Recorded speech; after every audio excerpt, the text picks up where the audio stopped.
Okay,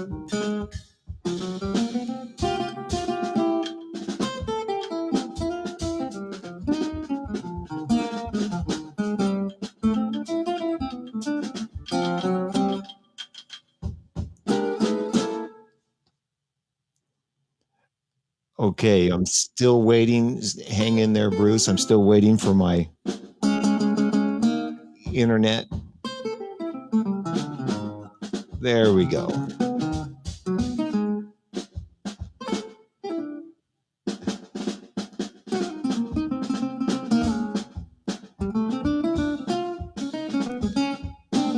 All right, we are live finally in the green room with Bruce Forman today. Hey, Bruce. Hey, Jeff, how are you, man? Fantastic. So we were talking a little bit before we went live. There's a bunch of things I want to get to from my point of view. I want to ask you about, and we were talking about the internet and your location. You're in Carmel Valley, and so from both of our perspective, we want to just write off.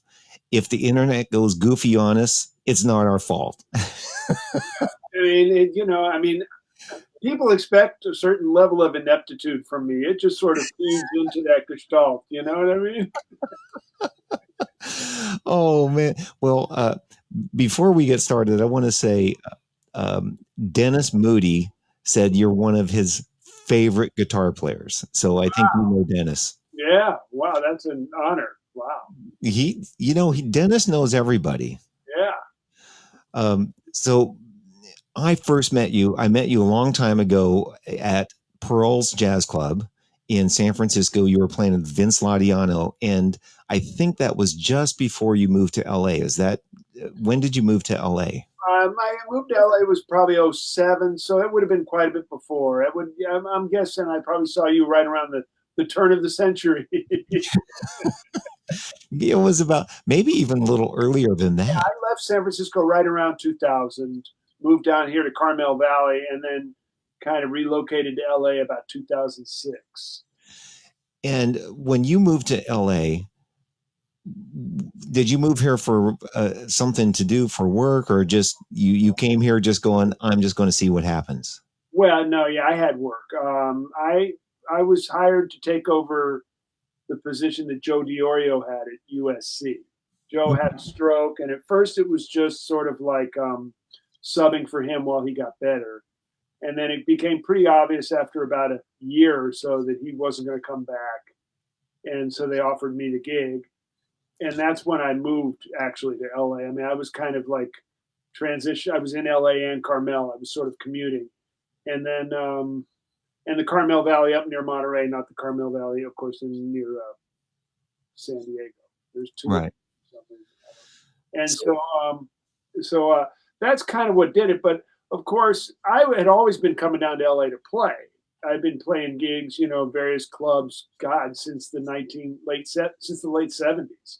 So I always dug LA. For San Franciscan, it's a real weird thing. It's in your DNA. You're supposed to hate Los Angeles. Right? I mean, there is such a antithesis towards LA, and it's not just like the Dodgers and the Giants, which of course makes sense. I mean, that goes all the way back to New York, but there's just a thing about San Francisco hating LA, and I know it's what's been the most interesting thing is LA just doesn't have that for San Francisco at all. I mean, they don't like the Giants, but that's like sports. But I mean, in general, you ask anybody about San Francisco in LA, and they'll say, "Oh yeah, it's great. I love San Francisco. It's this beautiful town up north, And then and you talk to a San Francisco and you mention LA, it's like, I hate LA. LA's the worst. And so I kind of, granted, never really bought into that feeling, but it was always there. And then I started hanging out more, and of course, let's face it. I mean, LA is a big city, the center of numerous industries, and the quality and level and just sheer quantity of musicians and types of music being played in LA is so inspiring that it was really easy for me, given just the slightest reason to be there, to really just throw myself into the scene. Yeah, I totally agree. When I first came to Los Angeles, it seemed like I could go into, this was in the 80s, you could go into any bar and see somebody like Sarah Vaughan or Hal Blaine, and then you go to the Baked Potato and you see all these world-class performers, and it's mind-blowing that they're all here. Yeah. I mean, I kind of have this thing about like every gig I do in LA, I know when I go there, I'm going to meet somebody incredible. Right. Somebody's going to walk in who maybe like did the music on some movie that changed my life, or their father owned some record company, or they were, a movie star, or, I mean, some sort of celebrity level thing, but not just celebrity, also celebrity meaningful to my life. Right. I mean, and when you think about it, how many gigs I play, and that happens every time. And of course, besides that, there's some musician will walk in the door who will just blow your mind how great and talented they are. And so that's the thing about LA, that you'll only find, I think, one other town, which is New York City. And even that type of celebrity you won't even find in New York City. No, New York City seems to be a little more great players, but not as world famous as maybe LA. And that, I think, just the movie and TV scene, which I think adds to that. I think that's really the key. Is it's the Hollywood thing, Yeah. the movie and TV and that part of the industry. Whereas New York is of course huge with classical and jazz music and theater. LA has classical, jazz, rock, pop, fusion. I mean, and then of course TV and movies. So you're right. It's a different kind of thing, and so it was just. I mean, I love that element of LA. Constantly being inspired, constantly being challenged, and the opportunity to really get involved in some really different kinds of things that I would never have thought. Well, I wanted to ask you: are you still teaching at USC? So you've been doing that since 2007 or 8. Yeah, I mean, I started actually 2006 in February. Okay. So yes, I'm still there. We just finished up our school year. We're into our summer break now, and of course, it was a very strange year because they shut down classes around spring break, and we did it all on. All I do is private lessons. That's kind of Joe's Diorio's position was a like an artist in residence position. I don't do any classes, and that was kind of a stipulation that I wouldn't have to because I tour a lot. So I didn't want to be shuffling to try and schedule classes. Whereas with private students, you can move them around. And so I have a fairly large studio of private students, and I've had that for now 13 years. And this last one, as soon as it all went online, I just sort of left LA and came back to Carmel Valley because, as good as my computer can work, that's as good as I can do. So. Right. So I wanted to ask you too, because you were talking about movies. I was scrolling through some of your credits, and I noticed the Clint Eastwood connection with Million Dollar Baby. And what was your involvement on those projects? Because I know Clint is a really huge music fan and can play piano himself, right? Right. I've known Clint for decades. I've been, from being from San Francisco, my proximity to the Monterey Jazz Festival was always there. And then I actually played that festival, I think the first time in 1979. And I was in the all-star quartet they had. They would have like a house band who would back up. They oftentimes would bring guys like Dizzy Gillespie or Clark Terry to the festival without their band. They just bring them, and they had a house band, but those guys would also play with some of the other bands that were there. They'd be like ambassadors.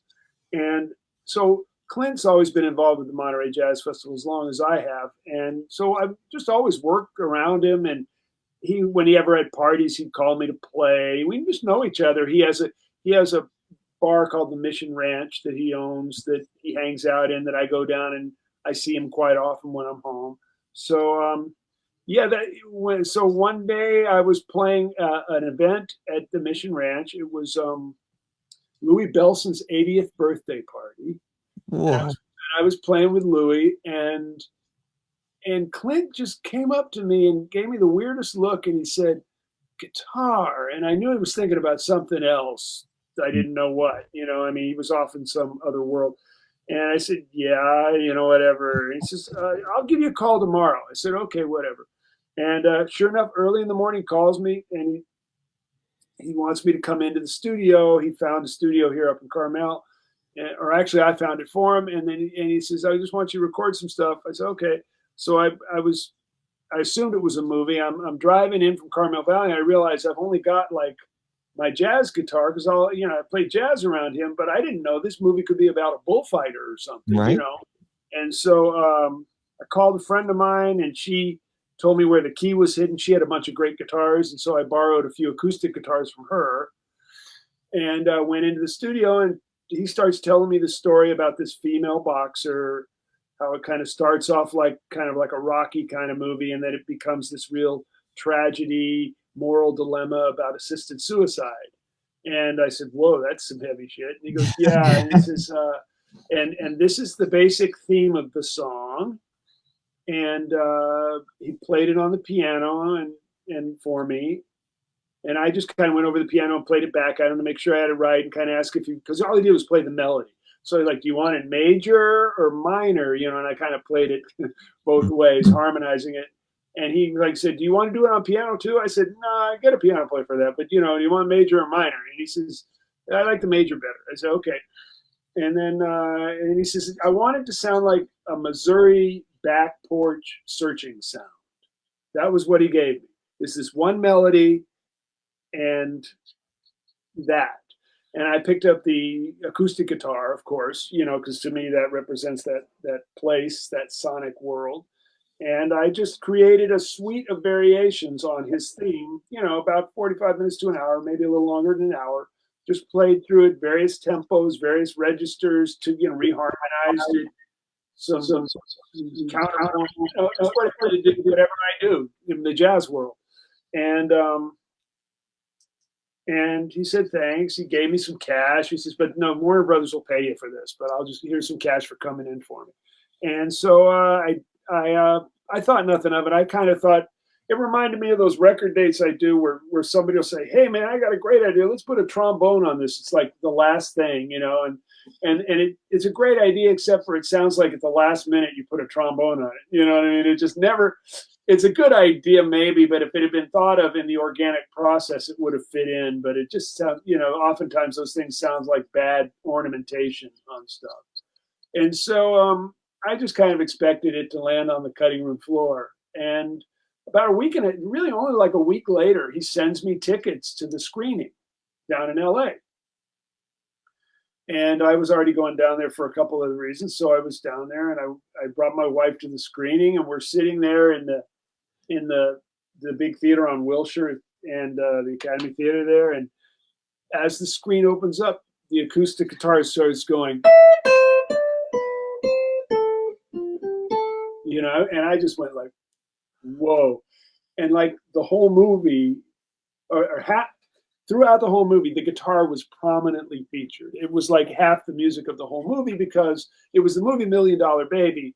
And he used the guitar as sort of the sonic signature of the narrator, Morgan Freeman's character.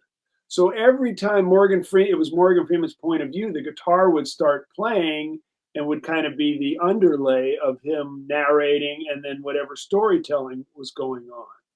And so, which of course the story really is narrated by him. So, I mean, it ended up being like half the music of that movie. Just what I played one afternoon for an hour, just from a melody, Can you give me a sample of what it would be like to play a melody in some different versions the way? Sure. Like the melody was basically a kind of thing like, right? Well, of course, naturally you would think about putting it down in the lower register. I mean, that's just simple stuff there. But then you can harmonize it with chords, That gives it kind of like that major back porch, but you can even jazz it up with like some counter lines to it.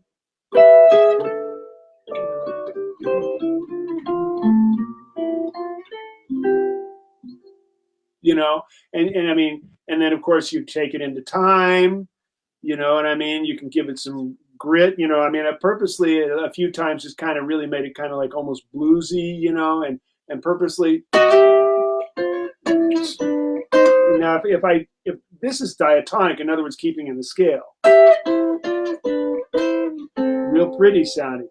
But if you were kind of on a back porch and maybe you weren't a really good guitar player, you want to just kind of sound funky, you'd kind of you'd let it be what we call parallel. You'd keep your fingering the same. It kind of has that funky kind of wrongness to it that gives it a little earth. So I mean, I brought it through that, and then of course I kind of superimposed chord changes over it, and then next thing I know, I'm like kind of playing it in time,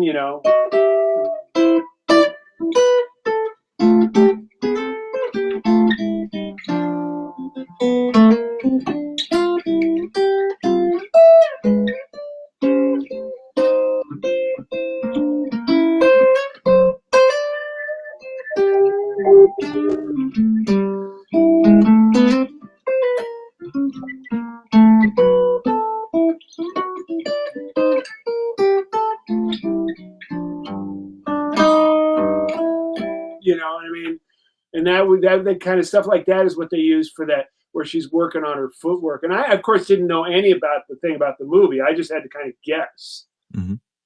And while I was doing it, he just sort of sat there and kind of was off in his own dream world. I mean, God, he had to cut that thing in a day or two, I mean, for it to like, and I do know from what the guys I know who do a lot of movie music in LA,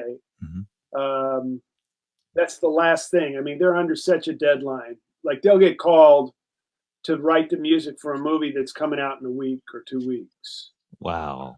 Because the director has been using what they call source music the whole time while he's been cutting and editing. Because there's no real reason to have a bunch of music brought in and written if you're gonna edit the scene differently, right? I mean, right. So once they finish the edit process, then they go for the music, and probably they're always way late when they get to that stage. So those guys really are amazing what they can accomplish in a short period of time. It's really quite staggering. I mean, I just improvised stuff, and I worked on subsequently 3 or 4 other of his movies. And he called me once. The way it ended up stopping is he called me, and I was up at a jazz festival in Washington. And he said, "Okay, we got another one. I want you to do this one." And I said, "Man, I'm up at this festival." And he goes, "Oh, shit." And I know how it was. If it didn't get done like the next day, I wasn't going to do it. It was going to be somebody else. And I tried to coerce him into, I said, "Hey, Clint, you must have a plane, right?" And he said, "Yeah." And I said, "Fly up, man. Enjoy the jazz festival. There's a studio up here. We'll go in and we'll do it. We only take an hour, you know what I mean?" And he goes, "Yeah, that's a great idea." And I, of course, never heard from him again.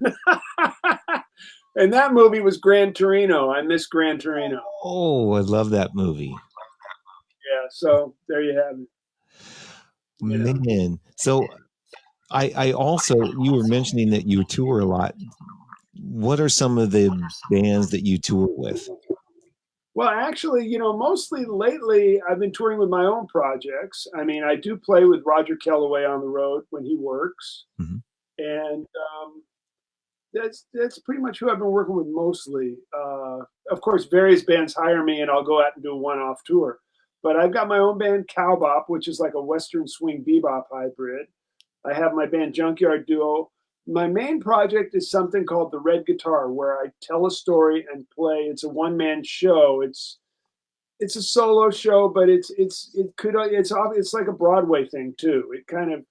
It's that missing link between a jazz experience and a Broadway experience. And I've written that and I performed that. That's my main project over the last few years. And you went to New York City to do that as well. What was that like? Did you go in a theater there, or was it a club? I did a off-Broadway theater to do The Red Guitar, and yeah, I did it twice. They brought me back for that, and of course, also I go to New York and I play trio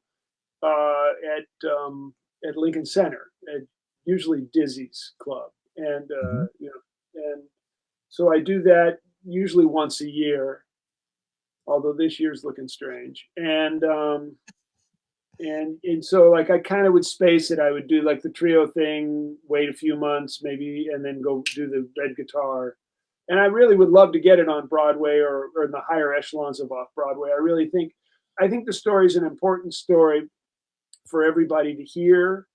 It's of course, I mean, a prejudice, but it tells the story of all of us who get passionate about music and how it takes over our life. I mean, much like the story of the red shoes or the Mhm. red violin, the red guitar is a story about an inanimate object being able to possess us and change our lives. And it's almost like a terminal illness where you're not going to recover from. So, And I think that's a story a lot of people don't really understand how what makes us tick, how we approach the world, what a musician's like, because I think they recognize the magic of being able to make sound and to put feeling into it and to communicate that and to make people feel and think and laugh and be inspired. But the whole process of what it is inside from looking out is something that we as players, music doesn't have the capability to communicate because it's not in words.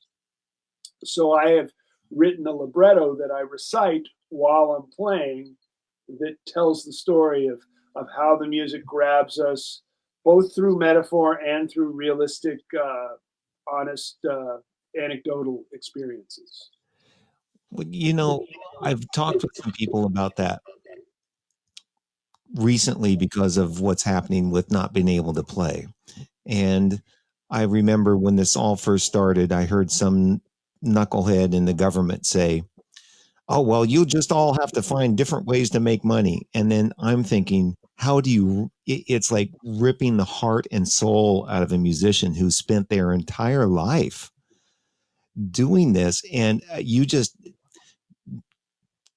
hit that point by what you were saying, that people don't necessarily understand what a musician goes through, and how we feel about it and how it becomes our lives, and what it's like for us. And then to say, oh, you just can't do this anymore.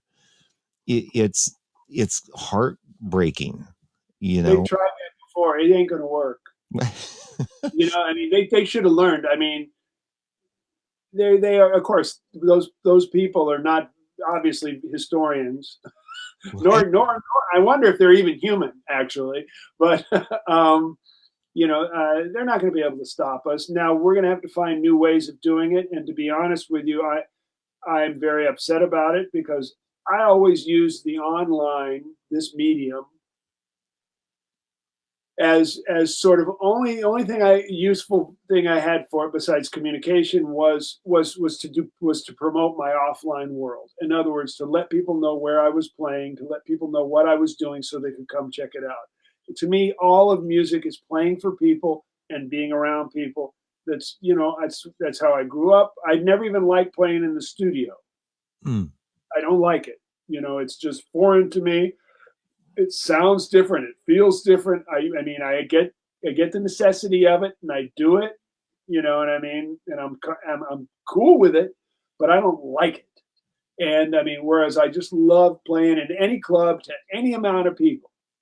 And and so now that this has happened, I mean, I can't help but be honest and say that it's going to have a lasting effect because we got to be honest with each other, Jeff.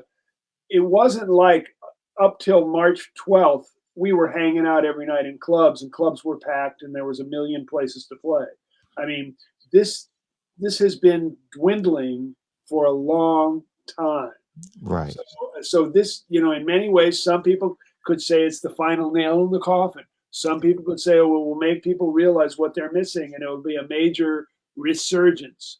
I mean, both of those are both of those are fun, compelling stories, but the reality will be written by us, not by anybody else. And but still, here we have, luckily, this thing, the internet, that we're talking to each other. I mean, you know what I mean? I'm grateful for that, and I've realized that I feel like I feel like a guy who like the last man in the lifeboat. You know what I mean? It's like everybody's been on the internet doing all this stuff, telling me how important it is. You know, da da da. da. I'm like, yeah, I'm pretty good for a guy my age. You know, in terms of my Facebook and being able to, because I like to entertain people. I'll just put a lot of jokes and stuff up, but and let them know where I'm playing.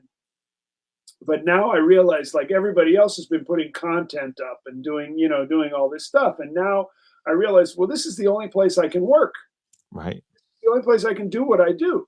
So I have been late to the party, but I have ramped up what I do. And like what I have now, I've always had like a funny character that pretty much lived on Facebook and stuff. And it's like the old guy, get off my lawn, kind of a dirty Harry guy who's, or no, more of a Gran Torino kind of guy who, but he's still really lovable and wants to hang. You know what I mean? That's kind of who I am. And I call him Grumps. And usually I bitch about things that musicians do, you know, and I have numerous videos on YouTube called Grumps. And I started about 4 weeks ago, I guess now, maybe 5. I don't even know. Yeah, it's got to be 6 weeks ago, a thing called Grumps TV. Grumps And I TV. have an hour-long TV show that I do live at 5 o'clock Pacific every Wednesday and Saturday. And my wife is my co-host, and it's like a crazy mixture of Fernwood Tonight and I Love Lucy and a little bit of Green Acres, okay, all thrown together. And I just sort of I kind of have some ideas before I start, but I just let it go. Sometimes people call in, and it's like the internet is always completely messed up, and I don't know how to operate anything. It's just this futile, inept, hilarious. But meanwhile, I'm the band and I'm the host, and I just sometimes I rant about stuff, sometimes I tell jokes, sometimes I sing songs, sometimes and my wife, she's a great singer, so she sings, and the dog actually can sing too, and she's part of it, and I write poems and I recite those, and I just kind of started my own variety show, you know, and but I realized quickly that the instability of the Facebook Live platform with my internet, which made me look like such a person, you know, like a really old guy who doesn't know how to run a computer. Like a 6-year-old will go, "Oh my God," you know what I mean? Kind of thing. And so I came up with a workaround, which is after about the third episode, I came up with the idea of recording it on my iPhone while I'm live on Facebook. So no matter what happens on Facebook, if it cuts out, if it freezes, if I have to reboot, whatever happens there, I've got a recording of that hour, and Oh, I put it up on YouTube afterwards. So every episode is up on YouTube for people who don't want to deal with the stops and starts and the freezes. But you on the YouTube, you get to watch me fighting it, which is also another comedic aspect of you know, of a guy who's just fighting and losing against the internet. You know what I mean? so so is it on Grumps TV on If you YouTube? put Grumps TV, uh, if you put Grumps TV in YouTube, that would work. If you put, it's on my Bruce Forman channel. Just go to Bruce Forman and please subscribe because supposedly something magical happens when you hit 1,000, and I'm at like 920, I think. Wow. So I don't know what that magical thing is, but everybody tells me you got to get to 1,000 subscribers, and it's like, okay, you know, you guys were the same guys that told me I had to get to 1,000 subscribers on Instagram and nothing happened. Told me I needed 1,000 on Facebook, nothing's happened. I'm way past that, you know. So I imagine this is another bullshit lie, but it's okay. I'm gullible. I'll go for it. Well, if I'm not mistaken, on YouTube, after 1,000 subscribers and a certain number of views in minutes, Uh-huh. then you can monetize it. People can advertise on. They'll Well, fund you. I'll never hit that. I don't have to worry about that. No, Well, it's, you know, no, I'm a jazz musician. No one's going to give me money. You know, I'm used to that. I just do this to piss off my parents. You know what I mean? Right. When I was a kid playing drums, I lived in Nebraska, and my drums were in the basement. And when my dad had had enough, he'd just start stomping on the floor. Uh, So, okay, that's enough. And he right. stomped the floor, so I knew I had to stop. And whenever I was mad at him, I just play harder and louder. Right. That way you can't hear him stomping. Right. So, well, this is interesting that you were talking about this, because I read an article yesterday about this is the end of the arts as we know it. And you just said something about the nail in the coffin. For the last 20 years, monetization of the arts, for photography and books and music especially, has been being taken away because of the internet, right? Because of all the free content that everybody's getting. And it's made it harder and harder. And like you were saying, in the last 4 to 5 years, to find a club that you could play at is minimal. There's only a couple of clubs in Los Angeles now that have live music, unless it's a bar or something, and then you have to pay. You got to say, well, I'll bring 20 guests. And there used to be, when you were younger and I was younger, clubs galore that we could play.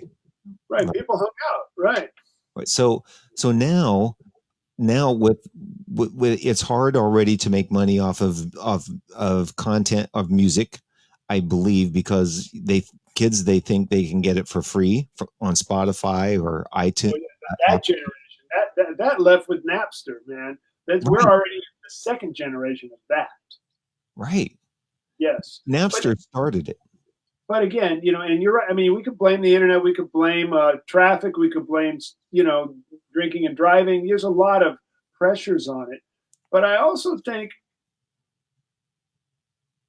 and I mean, I could be totally blowing smoke out my ass here, but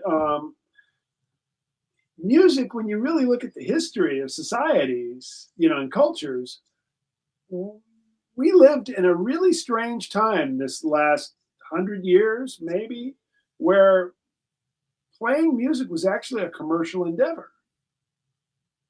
I mean, before that, it was all philanthropy. I mean, it was rich people. It was either churches or lords or, kings or whatever that commissioned people like Bach and Mozart and Beethoven to write symphonies.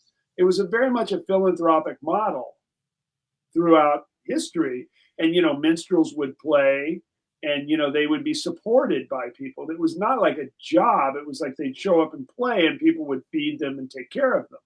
And then come along the 20s and the technology, 1920s, and the technology, and all of a sudden, sheet music was being written, and people were learning to play the piano in the home. That was one way of of the commercialization of music. Then the sound recordings, and people started having radios and TVs and record players, and then they started buying records. And you got to admit, it hit its zenith. The apex was probably what, the 60s, 70s, when I mean, I don't know if you're old enough, but man, I would say 80% of the money we had, we spent on music.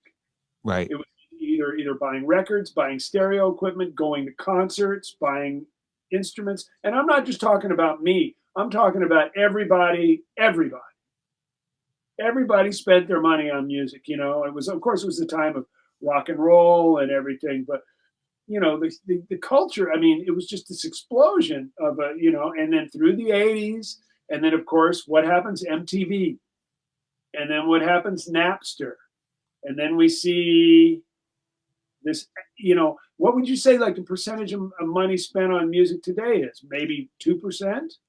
I mean, that's your Spotify or your Apple Music. That's pretty much it. And if you decide to go to a concert every now and then, that's pretty much all people are spending on music now.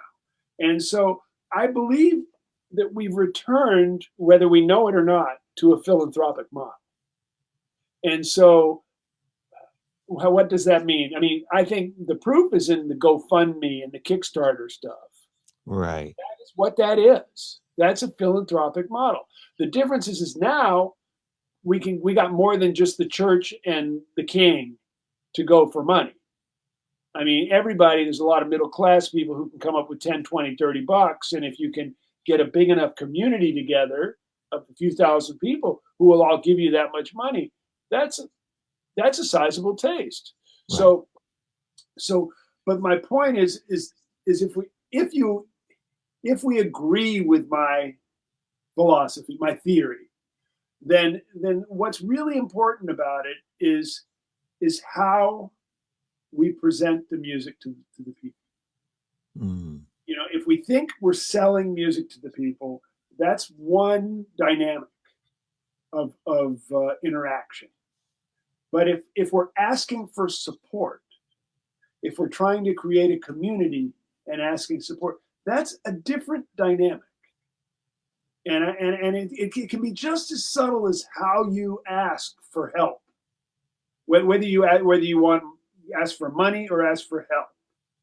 You know what I mean? And I think we have to come to terms with the fact, because I believe I'm right about this, but we have to come to terms with the fact is this is what it is. We have to create content that is valuable to people, and we have to create a community that makes people want to belong to it. So in other words, I know a lot of musicians are going to want to kick me in the balls for this, because basically it's not hard enough just to create music and to work and to be a good musician.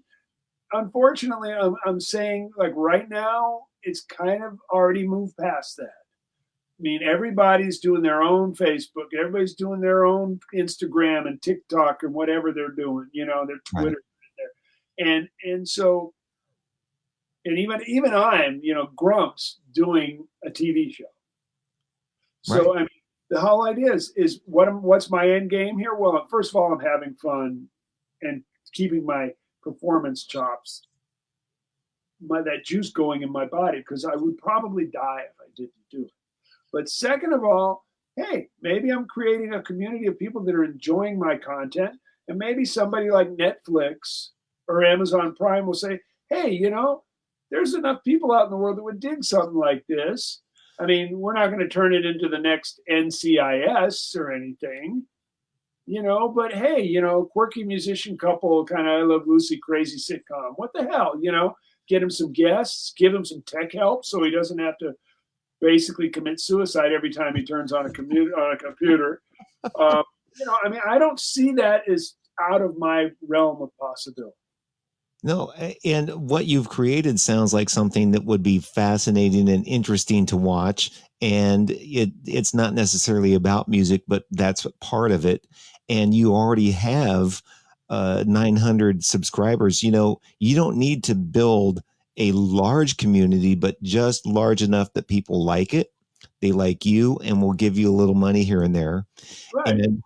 And I'm encouraging anybody that I talk to make sure they do that, because this is really the only way we have a way to make income as musicians. Especially right now. Right. And as we move out of this, whatever the world is that happens, we also have to take active part in the creation of it. I mean, this is what artists do. Mm. I hate to say it, you know, I mean, there's been a lot of complaining lately. You know what I mean? I don't need to tell you. You go on this social media stuff. There's a lot of complaining lately, and there's plenty to complain about. Don't get me wrong. Nobody, I mean, I'm not belittling anybody who complains. All I'm saying that if you want to accept the responsibility of an artist, then you have to accept that you are the one that's going to define the way to look at the world. I mean, think about Bob Dylan as an artist. Right. He changed the way we look at the world. You don't have to like his music. You don't have to like his singing. You don't, and you don't have to like any of that. You got to look at the world before him and after him and see that he showed a way for people to be. Jimi Hendrix, you know, that was like a change in the world. And so was Charlie Parker in a not as populated way, but throughout life, these artists, Pablo Picasso, you know, I mean, they all teach us a new way to look or hear the world or see the world. And it's our responsibility to define what that is. Because if we don't do it, Amazon's going to do it. Right. I want to jump in on something that you're saying. I've made the thing that I'm doing. I started doing it because number one, I'm a drummer. I don't play well enough to make any kind of music, so I can talk. So the whole thing I wanted to do to just fill up my time. I have this technology. I'm just going to start interviewing these shows. And what I've started doing on my page is taking everything off except for the music or the people that I'm having on. So it just becomes about them and promoting them. And what you're saying about being creative and I, without uh, I don't know really how to say it, but musicians, even though aren't in the forefront of everybody's mind, we are essential workers. Yeah, of course. Nobody will ever say that or admit to it. But Oh, no. if there was no music, the world would suck. And, well, the bad thing is it already does. So, yeah, well, no, I mean, what you're doing is a vital service. I mean, we're sitting here talking. Maybe people are listening. I hope they are.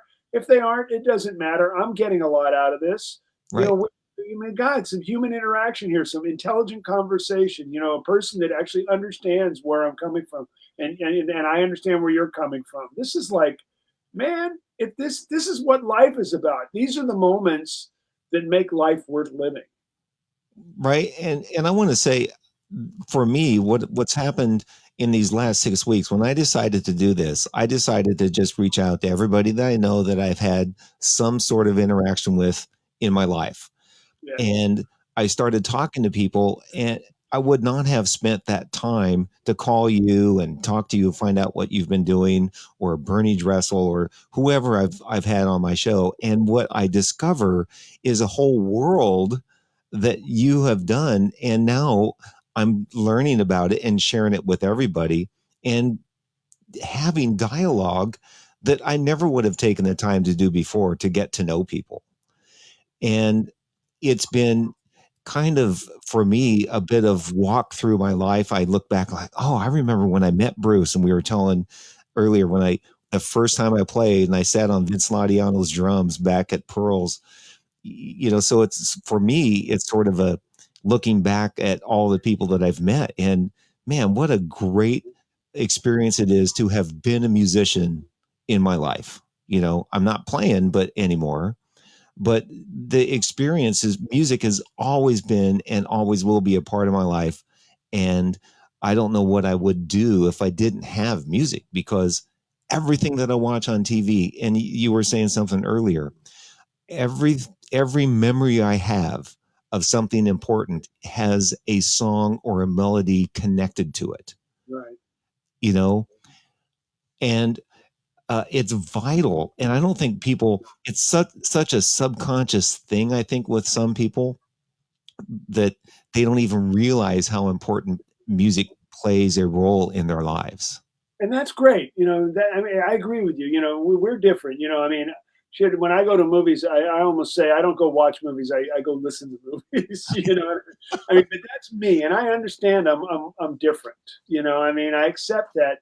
But yes, I mean, the thing about music is it affects your mood. It affects everything. Touches different people in different ways. That's the beauty of art. That's the beauty. Some people like chocolate. Some people like vanilla. Some people like strawberry. It's great. You know what I mean? Thank God for that, because it would be a boring place otherwise. But we still, you know, just just the whole idea. I mean, people who are into music, they're just trying to bring beautiful sound to the world that has meaning. Right. I mean, that's a fairly high calling. One would have. I mean, even Mister we talked about at the beginning, the guy who said, "Well, they're just going to have to find another way to make money." Right. That asshole. He would have to admit that a person's life calling to just bring sound that has meaning to the world. It, that's like a very high. It's like priestly calling. You know what I mean? It's a person who's giving to the world, not taking from the world. And Right. and so we have nothing, and we all don't know where it's going to be. I mean, my dad was not happy when I decided to be a musician. He was a lawyer and a businessman, and he tried to talk me into just getting a job. And he had some friends that were musicians on the side, that played like weddings and stuff and parties on the weekend. He thought that would be cool for me. I could just like make a real living and blah blah blah. I mean, part of it was because he cared about me, and he didn't see a way for me to make a living playing music, and the other was he just, I don't think he really viewed it as a viable thing that a person does, a grown up does. Right.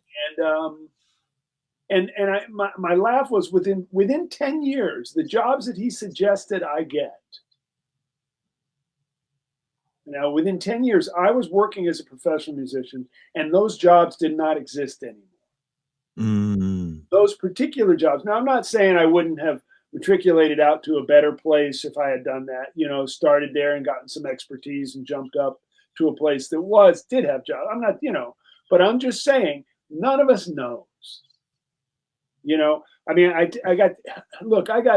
got this question coming at me all the time. Think about it. USC, you know how much it costs to go to that school. All these parents have their kids coming. They want to study jazz guitar there, and they're asking me, is he going to be able to make a living, especially when they're thinking about how much fucking money and they're paying in student loans and whatever. And I mean, I just say to them, well, first of all,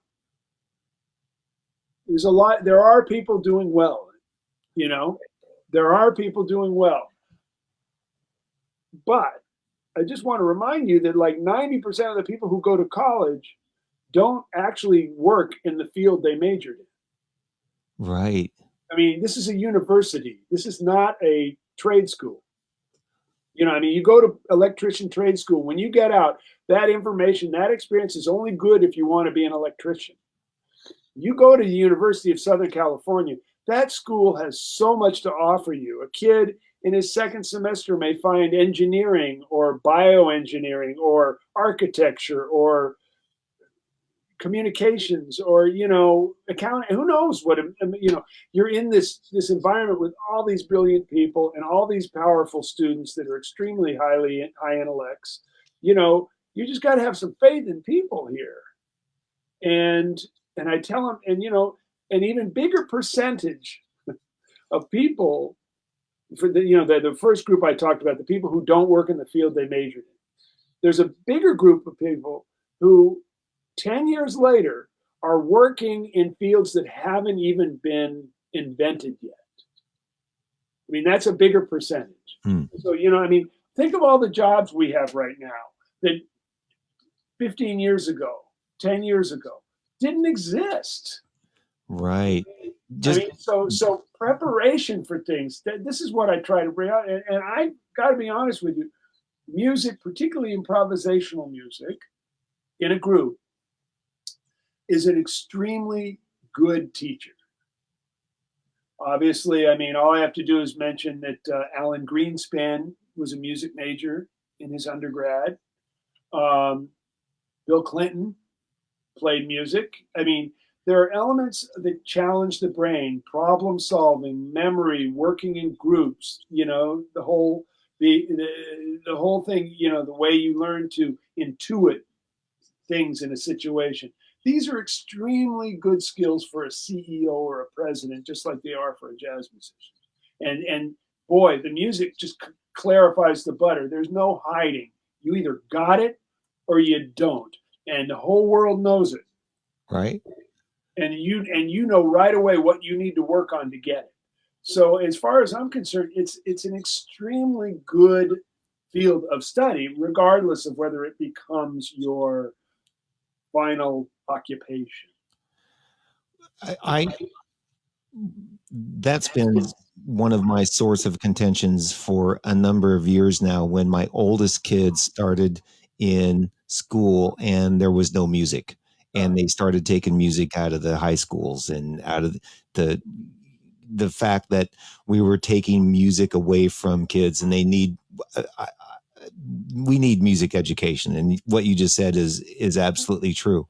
The other thing that I thought about, though, about making a living at music, not everybody who is as talented as yourself has a successful career.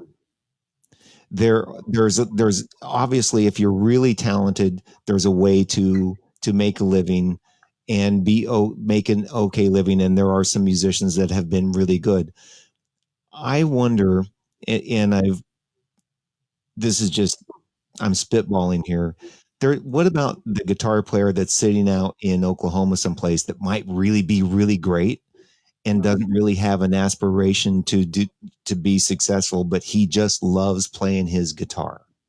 And Well, and first of all, I mean, I'm reveling in your esteem. I appreciate you're calling me talented, and I thank you. But really, dude, it's work. You yeah. know, I mean, okay, I'm not going to say that some people have more of a natural inclination, and believe me, I know people who have a lot more of it than I do. Generally, the ones who were in musical families. You know, a guy. I mean, I don't know if you've had these guys on, but a guy like Gerald Clayton, John Clayton. I mean, the kid grew up in John Clayton's house. You Mm. know, like help me out here. You know, my father was a lawyer and a businessman, not a brilliant bass player, composer, arranger, band leader. Um, Larry Kuntz, the great guitar, his father is a great guitar player. I mean, you know, come on. I mean, Anthony Wilson's father is Gerald Wilson, for God's Mm. sake. You know, I mean, those guys, that natural thing that you get when it's in your house and somebody's doing it in front of you and you just get it. I don't have that. That gives you an advantage. Mm. But even those guys, the reason why they're so badass is because they work hard. And Mm. everybody who's great works hard at it. And they, you know, but it's worth it. It's fun work. I mean, I never saw it as like, God, I got to go practice. I mean, I don't really have a reason I have to practice right now. You know what I mean? No one's going to tell me I need to get better. I tell me that. Right. I'm in this shed all day long working on stuff. You know, I mean, I got to find the sounds that are inside my head and inside my soul, man, and they're in here somewhere, and I just got to keep working to get them. So I would say that's what I would tell the guys. If you know, if you want it, you know, you're lucky because right now you know, you're a kid in Oklahoma. You can find out what Fats Navarro played in September of 1957 right now. Do you realize when I was their age, I would have to go to the local record store, and this one guy who was into jazz would be like my librarian guru, and Right. he would have to decide, Bruce, you need to hear this. What's that? I don't even know about. Or I'd be at a jam session with some older guys, and they say, "Oh man, you like that?" I say, "Yeah, you should check out this record." Then I have to go looking for a record back in before the internet. You know, I went to this record store. I say to the guy, "Have you ever heard of this record?" He'd go, "Yeah." Can you get it? Well, I don't know. I'll call around. I mean, we were calling long distance, which costs money. You know what I mean? Just to find a record. I mean, so nowadays for that kid in Oklahoma, you got it pretty easy. You know what I mean? All you got to do is want it, and it's yours. Right. Uh, kind of what I was thinking about though, and you described it again. You've got all this music in your head. You want to play because it's in you. Right. And that's the kind of what we've been talking about the whole time, is that's the musician in us, the music in us that makes us just want to do it just for the sake of doing it. And the outcome, we don't really know what the outcome will be. And we might be just playing in a bar, or we might be successful. The point is we still have that and want to do that, and nobody can take that away from us. And a lot of musicians do it for that reason only, because that's what they feel. They just have that drive to just keep doing it. I would say that's the main reason we do it. And I'd say, you know, in some ways, while I'm very concerned about the business of it all, um, I think this is kind of going to be proved to be a good moment. I think the people that have been playing music for reasons other than to make beautiful music and to get the sound that's inside them out are going to become discouraged and leave the fold. Mm. And I'm not going to say in some ways, we may be better off without them.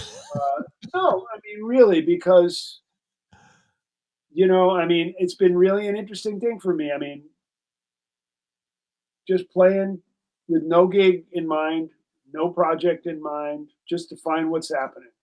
Um, that was how I started, you know, Mhm. and then business and gigs and life came along, and I can't, recall the last time I didn't have to shed for a record date that was coming up, or I knew I had a gig with somebody and I wanted to learn some tunes, so I was better prepared for that, or I mean, all these sort of like project oriented practice sessions that like now it's just like, yeah, baby, write a symphony if you want, or play a solo, or you know what I mean, or sing a song, whatever, I mean, it's just like, what is it you want to do here, but just remember, everybody else who's serious about it is out there doing it right now. I mean, Terrence Blanchard once, I was at a clinic with him and he was talking to the kids, and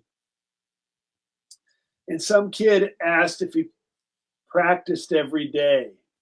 And he told them the story of, he had a trumpet teacher in New Orleans. It was the same guy that Wynton Marsalis was going to. They're about roughly the same age, right? And he asked his teacher, he said, "Do I have to practice every day?" You know? And the teacher just looked at him and said, "No." He says, "But I want you to know that Wynton is." Right? Okay, so just so you know, I've been kind of watching. There have been people watching and commenting along the Really? way. So I thought this was being recorded for something. Cool. No, this is live. People are watching. Great. Um, so there's been comments, and I apologize to anybody who's making comments. I don't necessarily watch. I kind of look to see that people are making comments, but I'm engaged in dialogue, so I don't. But they're there. Thank you for watching. Do you mind just playing a little bit of give me an idea of what your junkyard guitar, or even some old school bebop stuff? What? Okay, well, there's two different things, but Right, completely different. junkyard, it's all my world is sort of like being me, and then putting it. It's like the picture is kind of vaguely the same, but the frame is always different. Mm-hmm. I mean, like the whole idea of the Junkyard Duo is that it's this different sonic landscape. It's like going to play in a desert, that rather than a beach land, soundscape, or in a country, you know what I mean, or an urban landscape. I mean, that's really the only difference between all this. All this still has elements of bebop and elements of swing and big band and of course bossa nova and blues, all the things that are part of me. So I mean, I can just play and you'll hear everything in there. I mean, because it's just me. It's just me and a guitar. So let me think of something to play. Actually, something you posted today, a song that I wrote that I haven't played since I've been locked up. So maybe I'll play that. This song I wrote called C-Suite. It was written when I went to Turkey, although it doesn't sound very Turkish. I wrote it on the first day I was there. I was in this really cool place, and I was overlooking the Bosphorus over to Asia. I was in the European part. It was so inspiring that I thought I just started playing my guitar and this fell out. So I'll let you hear it. So, Okay.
went dark. Are you still going? Yes, we're still here. How distracting. Now I'll throw some bebop in here for you. I realize that's mostly Brazilian kind of sound.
Wow. I could listen to that all day long. I thought it was too long. I was trying to cut it short. No, no, Wish no, I'd known no, no. That was beautiful, that. Oh, man. thank you. Thank you. Yeah, see, we didn't even need to talk. We just needed we just needed to hear that. I like words too. I can't help myself. I'm one of them. No, but everything that you said was valid, valuable, and needs to be said and spoken a lot because it's on all of our minds about how we're going to get through this and come out the other side making money and keeping it going, keeping music going. Right. And my main focus is to encourage everybody that I have on to do something to make money on this platform, and I'm definitely going to subscribe to Grumps. Well, just go to Bruce Forman YouTube channel, but it's also I'm sure it can be Googled by Grumps TV. That's one word. The new style. I mean, maybe I'll have my own TV network soon. You know what I mean? Oh, I have all these friends of mine creating cool shit. All I have to do is win the lottery or something. Right. Or, have you always want a million selling record, right? And there's two ways to get them. One is to sell a million records, but the other is to sell one for a million records, for $1 million. I mean, there you go. Like, if there's anybody out there who wants to buy one of my records for $1 million and make my dream of a million seller come true, and allow me to start my TV network, then come on, let's go into business together. Perfect. Well, just so you know, I've had bruceforman.com up throughout most of the show, so people know to go to your website and they can see your content. Oh, and the other thing we never talked about is the book. Oh, yeah. What? Yeah. You got a book for sale. Oh, yes, I do. Can I hold it up? Yes, absolutely. You guys, the light has got it. There you go, right there. Let me get. Okay, so that is. It's a novel called Trust Me, and it's actually the fourth in a. It's like it's a quadrilogy or whatever you call it, four thing story, and and it's not me. It's fictional, but the lead character, the protagonist, is a jazz guitar player. So I kind of wrote what I knew about. And I have the prequel to this is I'm about to release it. It is available in ebook form. So you can go to like iBooks, Kindle, Nook, all those things. You don't have to buy a hard copy. If you do want to get a hard copy, people come to me. Don't buy it on Amazon. I'll give you as good a deal, and I'll sign it and I'll send it to you. So really, all you're buying is a book that's been bought already. I've got plenty here for you. So if you want a hard copy, and all you have to do is just sit on it for like 3 or 4 days, and that way all the germs will be gone. I mean, right? You know, I've been waiting 3 or 4 days for the food to die. You know what I mean? Put a face mask on the book and send it. Really. You know, that's the new thing. Yeah, and I'm actually kind of writing a new one, although this virus has sort of killed it because it was a current political story. And everything I write, I mean, I know this is going to come. It's everything I write is basically comedy fiction, I guess is the best word for it. And so I had the story of basically this same character now in his fifth story, basically considering running for president. There you go. He has some backing, and that's pretty much all I'll say. I don't know that I'm going to finish it.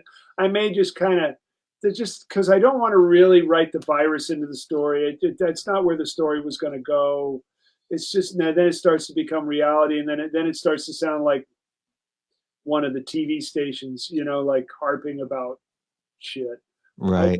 You know, so maybe I'll write it and just ignore the virus as if it didn't happen too. Because I don't know, but it's a great exercise. I call it playing with my people. You know, my characters, I just let them run wild on the page and just follow them and chronicle what they do. Kind of like my kids.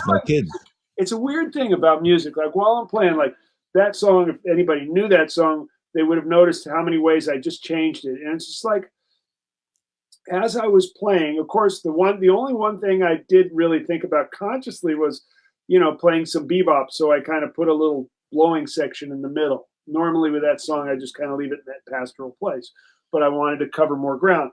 But like, as I was going through the tune, it was like each thing was telling me what the next thing to do was. And I mean, I wrote that song. It's not like I was playing somebody else's song. I mean, I knew exactly what I wrote. And yet all through the song is telling me, no, I want to go here. Try this. Oh, this would be really cool after that. Why don't you do this? You know, see what happens. And that's so much really, you know, it's funny when I think about how I write, it's the exact same process. And I do with my students and with just in general, what I value in other players the most. And what I also try to encourage in myself the most is imagination. It's like being in this moment and conceiving of the next thing that could, should, ought to happen. And believing that you're going to make something out of it, no matter how eccentric, how crazy, how conventional, how corny, how simple, how complex, you know what I mean? Like no value judgments on it. Just if this comes to you, give into it, you know? And so like you're playing the blues, you know, I mean, of course, if we call it the blues, everybody expects something like that. But I'm just playing the blues progression.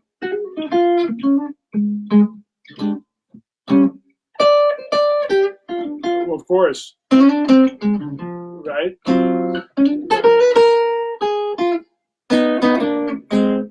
Everything's talking to each other, right?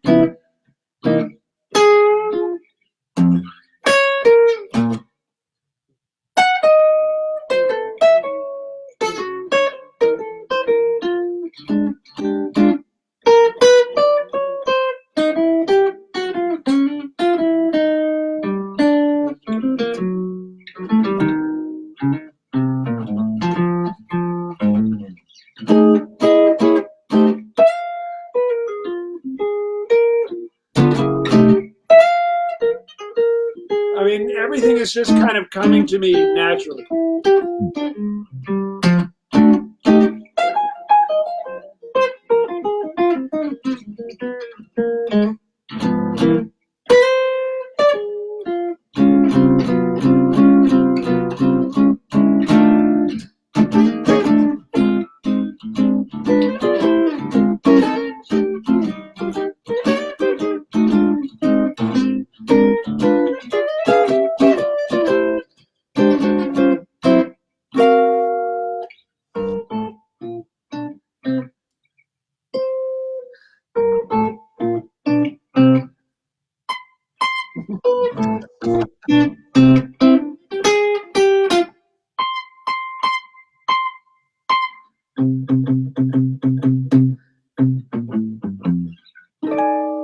You know, I mean, Nice. you know, okay, the high C, I went to grab it. It's really not even on the guitar. You know, I mean, it's like, whatever. I heard it. It was a cool idea, you know, and if I miss, I just deal with it. You know what I mean? But everything is in context. It's like the story, I couldn't have picked it up from the middle because the middle was dependent on the beginning and the next part, you know what I mean? That's, to me, that's just how how I like it, but B, how I want to do it for the rest of my time. You know, I just don't have, I don't know.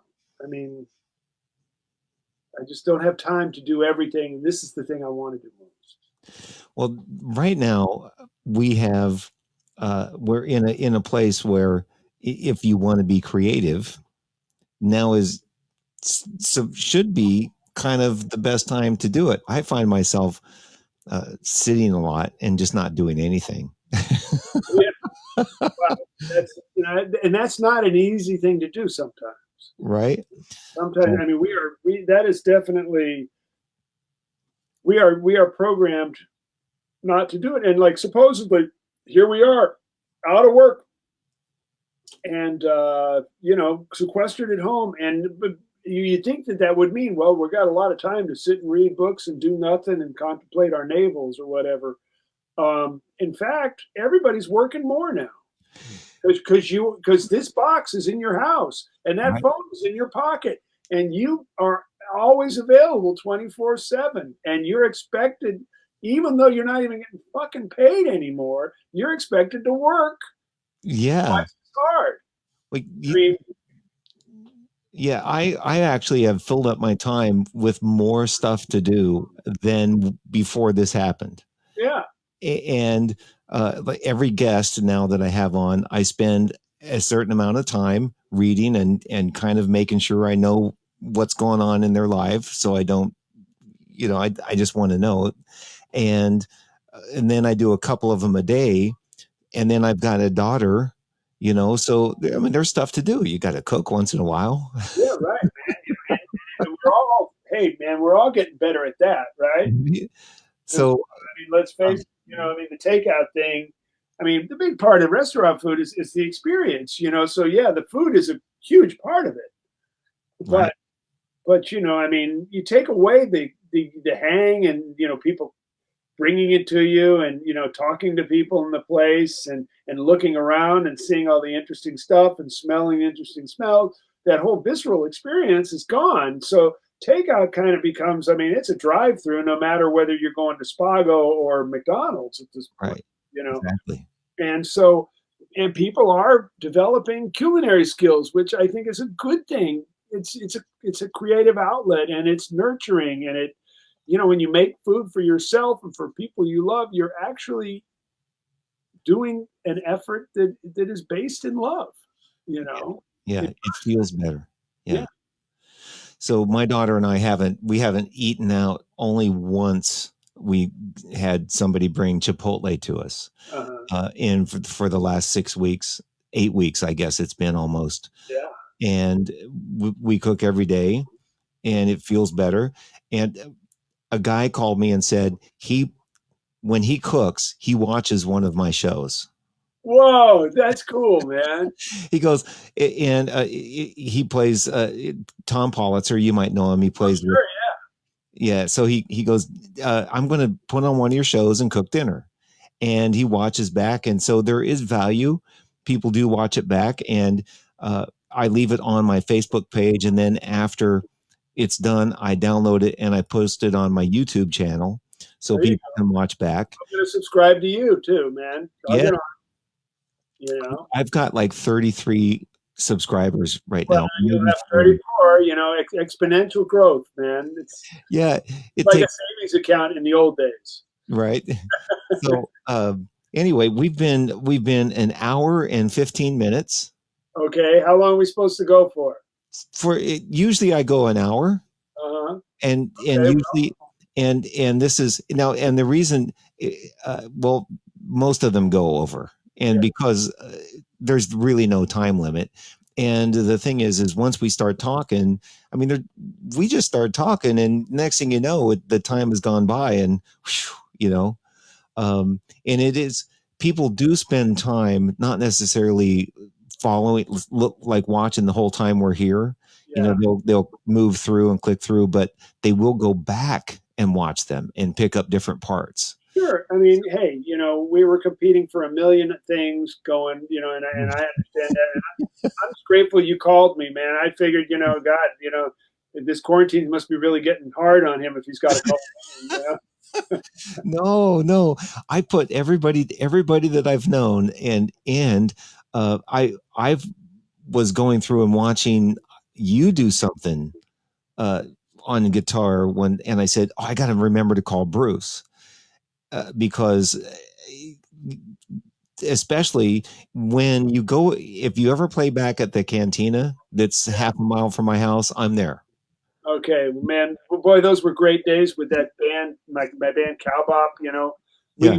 we were really instrumental, pun intended, um, in getting the jazz thing going in that club because that was a stone country rock club. Mm-hmm. And Cody Bryant, who was running it at the time, uh, a couple of friends of ours, really champions of my band Cowbop, you know, and we're a strange band because we're like jazz with we're just jazz musicians with like, imagine in Hollywood, a band shows up for a gig and they give you costumes, and the only costumes they had were cowboy costumes. So you got this jazz band and they put on cowboy clothes and they go out and play, you know. So of course they play like I'm an old cowhand and you know, like and back in the saddle again and don't fence me in. But of course they play it with their own changes and they blow over it. That's what cowbop is, you know. And we had some really big, just, you know, I don't know, fans, advocates, and you know, we did like the Silver Spurs Award for like 5 years in a row, which is like the Hollywood Western, Mm-hmm. you know, Academy Awards kind of thing, and numerous things like that. We played all these cowboy festivals, Santa Clarita and the national one in Elko, Nevada. And so there's these people, and they just brought me in to meet Cody. And I, of course, knew Cody because I always loved his band, the New Riders of the Purple Sage. You know, Mm. that's a great band. And we kind of just became friends. And one day he says, "Why don't you know?" He was the one who said, "Man, Cindy Tracy's been bugging me. Why don't you just play here and get her off my so leave me alone, okay?" And I said, "Sure." And we played there, and it was great, and he just loved it. And then we pretty much were there every week for a long time. And then he says, "Well, why don't you want to? Don't you want to play some of your straight ahead in here too?" And I said, "Sure." And he said, "Well, why don't you do Wednesday night?" I said, "Okay." And then I said, "Are you looking for some like?" Because he opened up the second room in the back, and like you know he was, and then he was like booking 2 sets each day in both places. I mean, he had like 4 sets going, and sometimes there'd be music on the summer on the patio too. So we had like 5 bands hired a night, and he said yeah, and so I said, well, here's some names of some big bands and stuff, and like next thing you know and then I got John Pisano's guitar night in there too, and it was all due to Cody, man. And when he left the place, I hate to say it, but a club's only as good as the guy running it. You know, Right. it's like a Right. band. It's only as good as the band leader. Yeah. Yeah. Well, exactly. So, Bruce, I'm going to close this out. I want to remind everybody to go to your website, check out Grumps TV. Bruce Forman channel on YouTube. You'll find all the Grumps TV there. And you can get your book order your book through you. Or you can go online and if you read ebooks, that's a good way to, you know, not have to have me send you any cooties. And then your music is available on iTunes. Purchase the music on iTunes. Yeah, I would really appreciate that, folks. But most of all, just support each other, be good to each other, stay healthy, try to be happy, and create good things in the world. You know, we'll meet at the other side of all this. Awesome. All right, Bruce, I'm going to close this out. I'm going to close this out with something from your Junkyard duo there. And I'll take us out in the usual fashion. Thank you for joining me. And people have tuned in and will watch it again. Thank you very much, Jeff. I really appreciate you calling me. Stay well. Thank you, Bruce. All right. Bye-bye, man.